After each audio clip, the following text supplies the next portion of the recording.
All right, gonna be one of those days again. Yesterday was a busy day, listing a lot of tubs and frames. We finally got a source for some.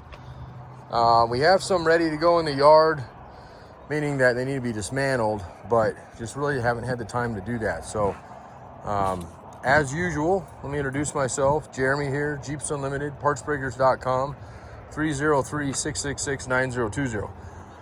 We are listing a Wrangler YJ tub. So your compatibility years as far as a direct bolt-on is going to be 1987 to 1995.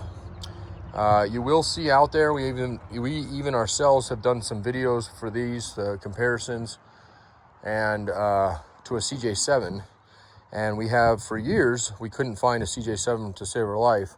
As far as one, we get a lot of them in, but not one the tubs were decent on. We've finally started to gather a few of them here and there, but they still go very quickly. And there is a little bit more of a premium on them than the YJ tub. So something you just might want to consider if we don't happen to have a CJ7 tub, because you'll see our listings will say CJ7 conversion.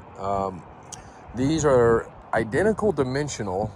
And again, I'm not going to get into all the specifics, but just for that knowledge right there, they are the shapes of the doors, the front to back, right to left, top to bottom, tailgate entry, all that stuff is the same dimension, okay? Meaning your doors will fit, your tailgate will fit, your windshield frame will fit, okay?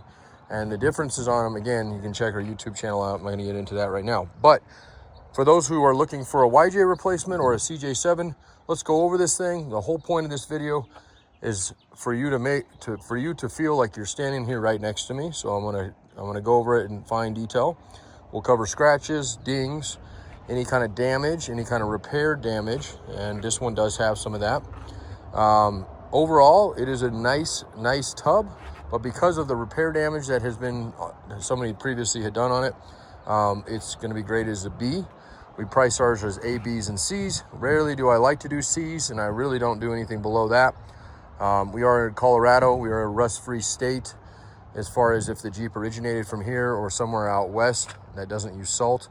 If somebody moved into the state, which has happened a lot in the last couple of years, recent years, they're bringing their rusty Jeeps with them. So just something to think about when you're buying a Jeep whole or a parts Jeep or a tub or whatever is usually, we run all the VINs on everything we buy for two reasons. One, we're required to, and second, if it's ever spent any time in the Midwest or East Coast, we deny the buy on it. Unless we get it for next to nothing and we can strip the harnesses and stuff on them, which is sometimes the case, but very rarely. We just end up spending a lot more on our Jeeps, buy them off the road, sometimes with mechanical issues, sometimes nothing at all. So, for the long time, Jeeps in general have been worth more in parts than they have whole, but that's not the case anymore. YJs and TJs, and definitely CJs, are now at the point where it's difficult to part them if there's not much going on. It's almost better to fix them and resell them. And that is driving the cost of the parts absolutely crazy, just like you see on the old Broncos. So it's very seldom cheaper or more profitable to part an old Bronco than it is just to fix it and sell it. So that's why you see a lot of that kind of stuff going on. You're seeing a lot less tubs, frames out there. We've been doing this for 21 years. We'll kind of continue to try to get them where we can. So kind of food for thought. But one thing I will say on as far as auctions go, especially the big auctions that are the junk auctions as we call them, and I really don't like buying much off of them because they really like to hide a lot of stuff on them. For example, they'll bring rusty Jeeps from states like Ohio, Pennsylvania into states like Colorado where unsuspecting buyers or people who think that, hey, this is a rust-free state, so this should be a rust-free, and that has happened many times. But that's not my point. My point is that even with those Wranglers, for example, IAA used to have, probably a couple hundred a month. There's none on there right now. It hasn't been for several months and will never be again. You'll get one every once in a while. And Copart is really no different. You're seeing a few TJs still out there. I'd say you see a couple hundred of those floating around throughout the year, but they're really drying up fast. So we understand that if that's happening there, that's going to happen on the private market as well.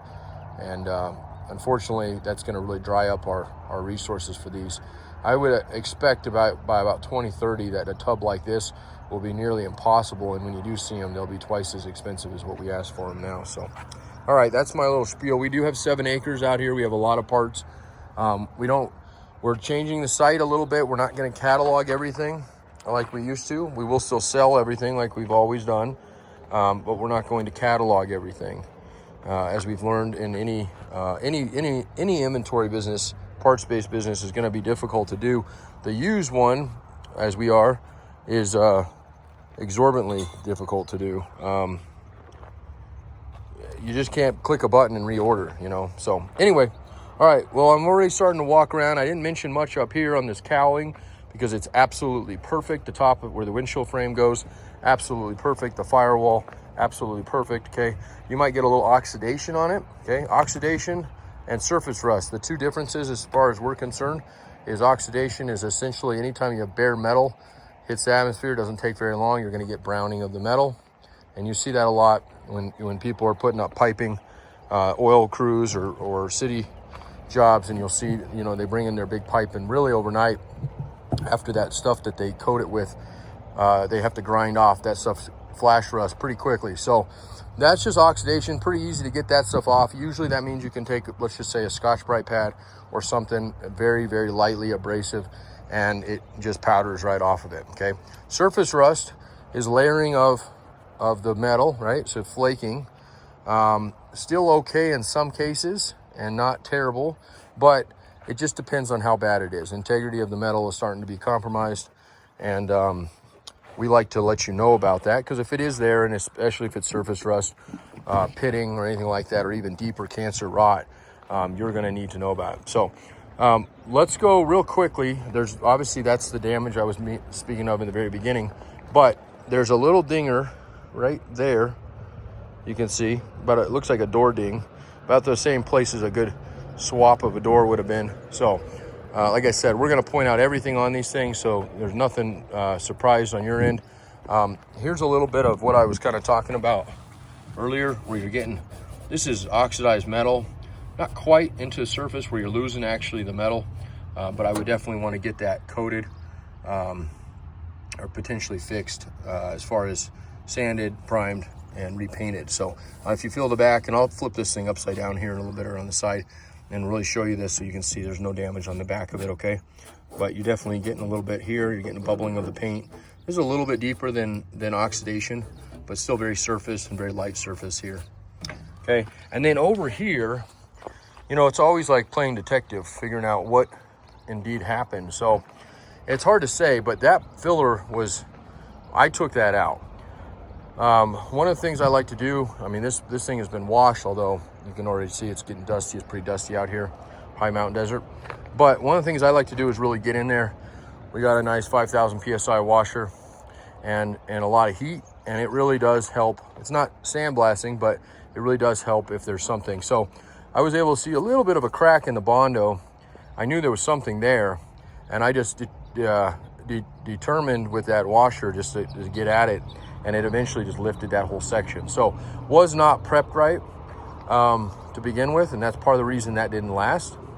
I don't like a lot of filler in Jeeps because they're such a rigid ride, but when you're going to paint something, you're always going to have some kind of filler or something to level them. Usually people like that, and a lot of times the dealerships back in the day would send them in and get leveled because they didn't like to see all the spot welds and everything on them. Now, especially on CJs, that's something that's desirable for a lot of our buyers on our tubs. But nonetheless, that's not what this is. This is damage. This was probably cornered, either backed into something or somebody hit them, is my guess. It's not, it's probably more or less somebody backed into a pole in a parking lot or in a tree or something. The reason I say that, because if it had been hit, usually they buckle these rear wheel wells pretty bad and pretty easily. It shoves them up, and usually you get buckles up the side, and I don't see any of that going on here, and this is flat as can be. So the only area that I seen it damaged when I started getting real close is you can see it right here in the corner, and it's probably hard with that lighting here. Let's see if my phone will focus a little bit better here. Maybe. If not, like I said, when I turn it up, I'll re-show it. But it's just this corner, and it's just pushed up slightly. So they did a decent job. Could have done a better job. This could have been a little bit flatter. And again, that's my guess, is they probably backed into something, because usually when you back into something, you feel it pretty quickly and you stop reversing. That's what you know, versus a car hitting you, usually they don't think about it until they're already plowed into you, and then does a lot more damage. And the tailgate on this thing was as straight as can be. And that doesn't mean it wasn't damaged during when they did this, although I have a feeling it was just this corner. But that also tells you that the tub is straight back here, which is important. It's kind of like a frame in that sense. So when they bolt this thing back down to a frame, it's going to bolt straight. You're not going to have to mess with body mounts, okay? And that's a big deal to us. We really like to go after the floors on a tub. We don't cut them, obviously, when I say that, but I mean it in the sense we like to go after a nice clean floor, a nice clean bottom. And I'll flip this in a second and show you what I mean by that. And all the torque pockets being solid. Now, 9 times out of 10, when it comes to Wranglers, YJs, TJs, CJs, I don't see it as much as the JKs, but they haven't been out as long either yet. There's always corner damage on these things, always. And they're just so square. I think people that, you know, are inexperienced with old Jeeps and they're literally like a box, they tag corners. And I would bet almost every single one of these YJs out here and CJs has some kind of damage. Not necessarily extensive like this, and this isn't crazy extensive, but it's more extensive than just your little dinged up corner that a lot of them get. There's a couple of dings on this corner as well that has probably happened after that damage had taken place. But nonetheless, I like to show it. There's a couple options here. You can see the seam there that they spot weld in. A lot of times body shops just replace the corners when you get damage on them. It depends on how bad that metal is underneath. You're going to have to chip that stuff away, see how thin it is, and probably see if it's workable. If it's workable, then I would just say don't mess with replacing the corner, because it's, you know, more invasive than it needs to be. And if it is thinned out, you know, they sanded the heck out of it and it's paper thin in there, then by far it's going to be cheaper and easier. Those corners aren't very expensive. You can get them new. And normally I don't like a lot of new aftermarket parts when it comes to Jeep parts, because they're tinny. They're just not the greatest quality. But I will say the corners happen to be the only piece, probably because they're so small and how they stamp them out, seem to be pretty rigid, pretty strong. So, and like I said, very inexpensive to go that route if you decide to fix that option. Or you could just redo what they already had done. But you can see the rust under there. They didn't prep that, and that's just going to continue to build up and possibly blow itself out here if it's not done right. So there's some scuffs. So this paint, this is that Patriot Blue. They have a liner on the inside. Again, liners aren't something we really like to see. A lot of people, a lot of customers are going to do liners. And so for those guys, they don't mind them. We don't like seeing them because some people don't want a liner in their Jeep. Now, I will tell you, out of all the liners that I see, and this is probably the reason this tub still passed as far as getting it, this is the best kind you can possibly do. It's very thin. It's not super textured. It does have some texture in it, but it's hard. And it mimics the factory floor almost as well as just the plain Jane factory floor. And it can be repainted fairly easy to any color if you're going to do, you know, or you can go back to black if you want black. But normally the tubs on the inside are the same color as the outside the Jeep is. So if you're going to be painting it, that's what I would do. If you're going to be doing it blue, it's got scratches in here and whatnot. And you can tell the roll bar had not been pulled when they did this, because the feet are still bare, and that's how it would look like. So that's something I want to go to real quick. That's another area these things love to rust out in. And the feet on this one are absolutely beautiful, where the prints would have, you know, where the feet would be on your roll bar. Absolutely gorgeous. As a matter of fact, I still have this roll bar. It's not included. It is a family style roll bar. They are hard to get. So if that's something you're looking for, I've been out of those for almost a year. So the feet on the back here are good. A little bit oxidized on the top of that one, but not bad. And that extent of that metal where it's been is a little bit before that, but close to it. So, all right. And then the strikers, we always pull those. They left them on this dismantle, so we'll have to grab those unless you need a set, and I work something out with you on them. But we do part these things out down to the nuts and bolts. So otherwise, both floors look great. That one's got a little bit of bleed through, what you're seeing there. I'll show you the bottom to show you that it wasn't rotted before. But again, and you can probably tell, my guess is that when they fixed this is when this got lined and probably repainted. With that said, with the shoddy prep work there, they probably had shoddy prep work when they did this liner too. Now, most of this is okay, because you can see that's probably what it looked like, most of this tub. The driver's side always gets the most wear, and essentially it was probably bare metal, and just they coated it. And they should have scuffed it, primed it, and then done that. So that's pretty thin over there. I'll show you that up close, probably from just use of just wearing.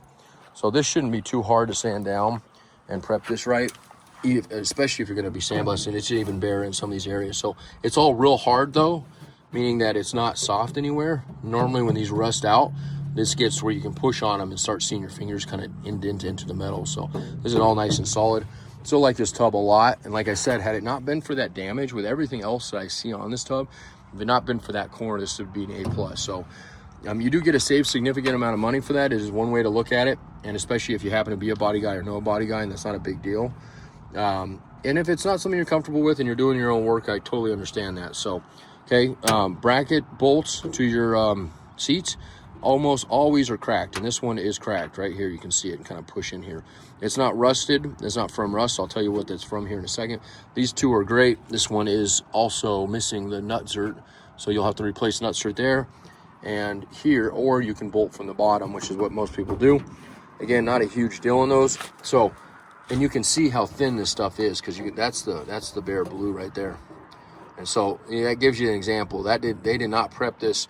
They just went right over that, and this should have been scuffed up and then applied liner. But again, people do this in their home garage. I get it. You can see little patches of that. If you're going to be putting carpet in it, just get this rid of it, because again, this is kind of like that corner. It will continue to go, especially if you introduce it to a coastal area or drive it in the winter out in the Midwest, East Coast. Okay, so on the note of the floor, the reason these crack, and again, this is out of all the YJs we have out here, I would almost bet money that 50% or more probably got seat bracket mounts that are starting to crack on them. And it's pretty simple why it happens. It's neglect, obviously, but it's neglect from not tightening the seat belts. Since these things are so rigid, they tend to loosen up over time. And instead of getting back down there and just tightening up to 13 or whatever it is on this 14 hex bolt, they let it go. And eventually it starts turning into a rock in the top, and that exasperates to the bottom with leverage and eventually starts cracking the metal. So very common. And if you're looking at your Jeep wondering what might be the problems you might find if you strip it down, let's say you're replacing a frame, don't know what you're going to find on the tub, that's almost guaranteed to be probably problematic. Not hard to fix though. Again, re-weld it and then just keep up on the maintenance of your Jeep. It's like an oil change. Go through and tighten everything down. That really is what you have to do with these things. You do need to go through the bolts every once in a while. The torques that they have on them, which are everybody's bane of existence, and agreed, but they did it for a flush look, and I do like the way that looks versus bolts sticking out of them. Those don't typically seem to loosen up. They do seem to bite really well, but it is the other ones that do that. So anyway, I've given you more of this is my first video of the day. I did 14 videos yesterday. It takes a long time to do these. The first one of the day always ends up being the longest. I talk the most. So don't think that this is how they all are, but if you happen to catch my first videos of any day, it's probably going to be the long one. So, but in this, it's good. Okay, now this cowl is really good, but right there, if you catch the glint of the light, right about here, there is a ding on it. You can kind of see it, and you can kind of feel it right around here. So really hard to see. This is an area that's easy to get into from the bottom. Depends on the body shop on how they would repair that, if you would even want it repaired. It's not super noticeable. It only, if you catch the glare of the sun right at it, I can see it. Otherwise, you go around here, and it doesn't even look like it's there. It vanished. So it's obviously still there, but I just say that because, again, I'm showing you this thing as if you were standing here next to me. Okay, I'm trying to, if I catch a glint of something, I'm going to point it out to you. So we already talked about that one. I see. There might be a couple other dingers down the side, but not too bad. That side's pretty dang good. And of course up here, I don't see anything along there. That looks good. Scratches here, but I don't see any good dingers. Those bolts are what holds on the flare. Now, the other thing I see on this one that I didn't notice before is you see these little rubber plugs. You can pop them right out. That's kind of a cool plug they did there. So this was originally probably a Sahara tub. or one of the upgraded trim tubs. And you can tell because those holes right there, they filled them in. So they likely, somebody pulled those running boards off.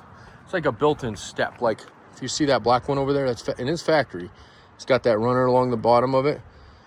That's what I'm talking about. That's what was bolted there. So if you happen to have those and want to put them on this tub, no problem. They're there. You can bolt them right there. If you're not, and you're going to be painting or prepping it, probably going to fill those in. And not that those little plugs don't work, but if you're going to be doing all the work, you might as well fill them in.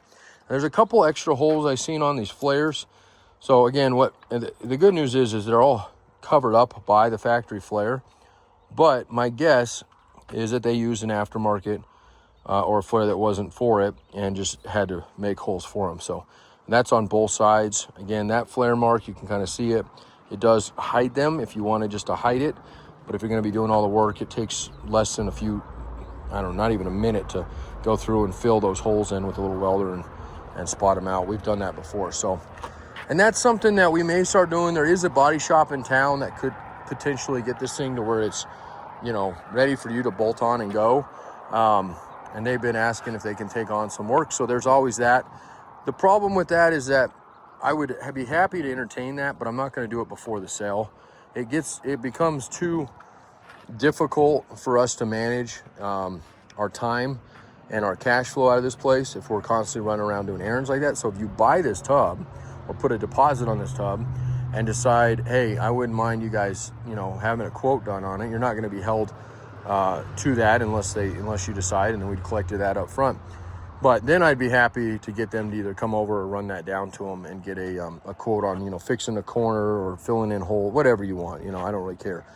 They can get this thing as nice as you want, or you can do as minimal as you want. So that's something I'll leave for them and you if you decide you want to do that. But again, hey, I like that tub. I want to buy that tub regardless of what the body shop says, whether we go with them or I go with my own. You go ahead and we write you up an invoice.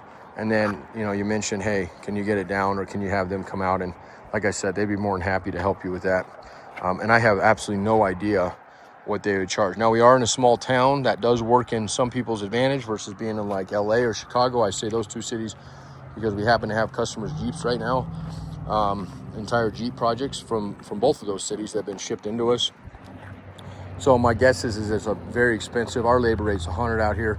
In a lot of those big cities, you're seeing it minimal 150 on body work and sometimes even more than that. So if you happen to be in a small town, I would definitely use those resources because a lot of those guys are hungry, could use the work anyway. Check in with them. If it's crazy, you can always give us a call after you buy it and we can go from there. And there's always other tubs too.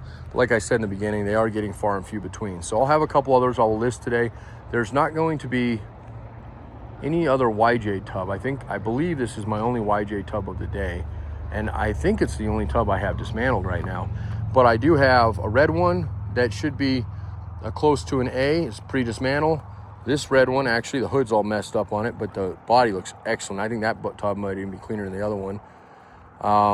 That's got a couple dings on it, but looks pretty solid overall. It does have a little body damage, though. And then those two white ones should be good, too. The corners are dinged up, but I don't really see anything else that's real scary on either one of those. And we might end up with another black one down there. So 2 black ones, probably A, Bs, 2 red ones, hopefully A's, and then both of those whites I think are going to be close to A's as well.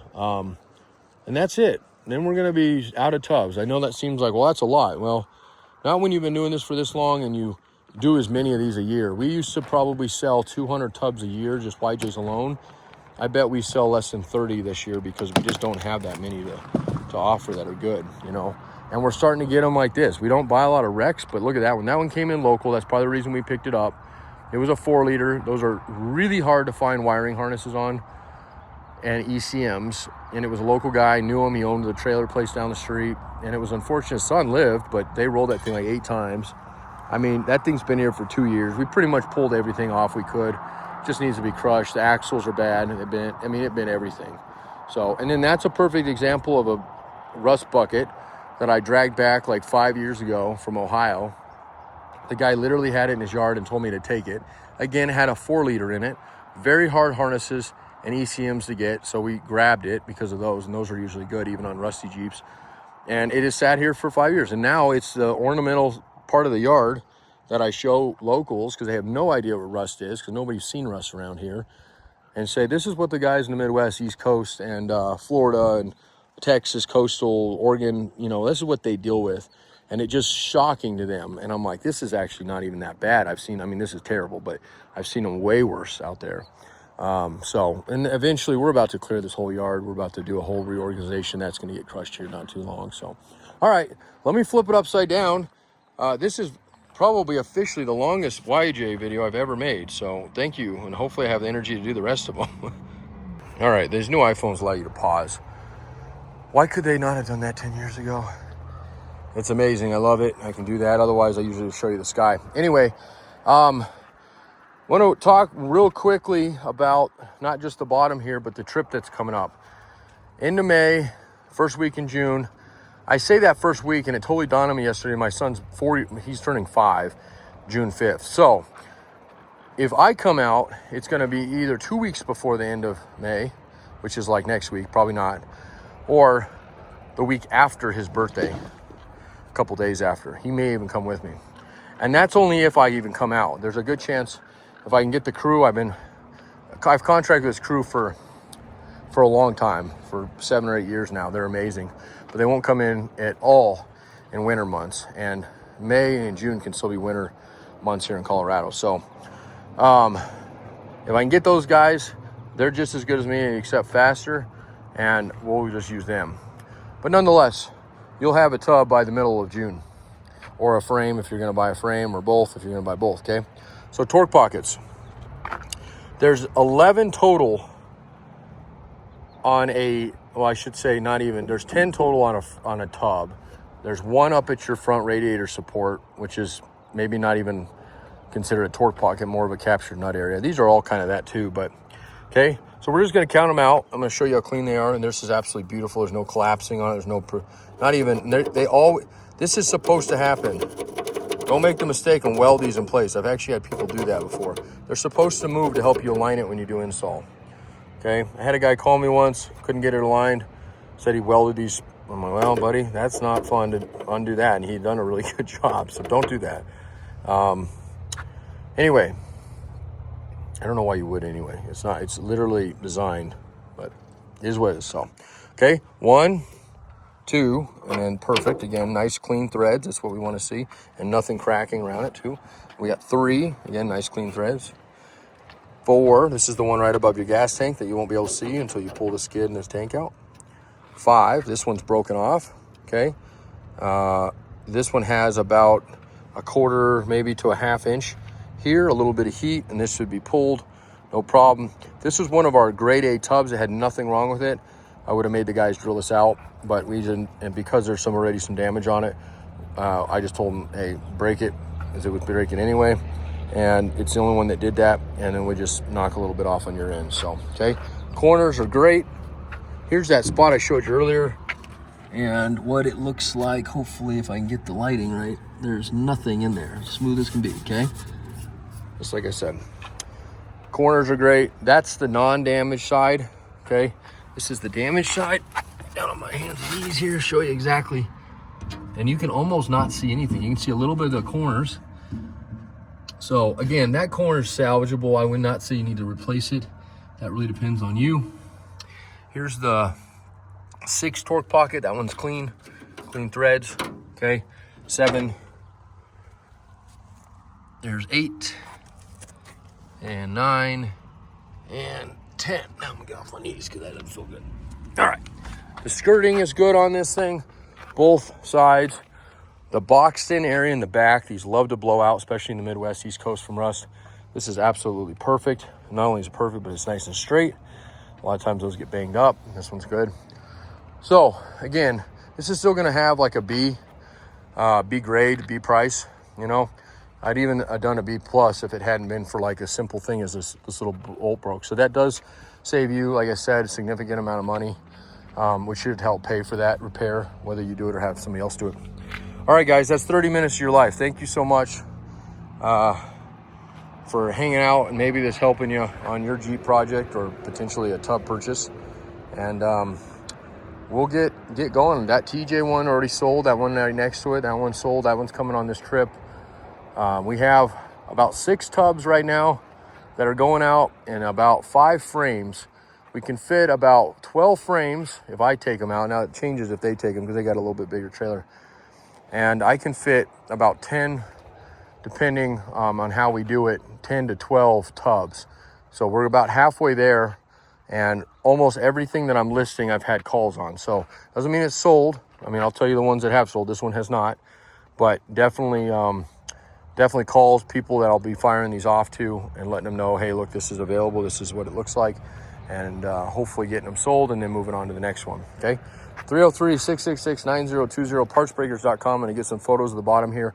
I'll get it put up on our website here in the next couple hours. It takes forever to upload on our internet. And otherwise, have an absolutely wonderful rest of your weekend. It's Saturday, May 10th today, 2025.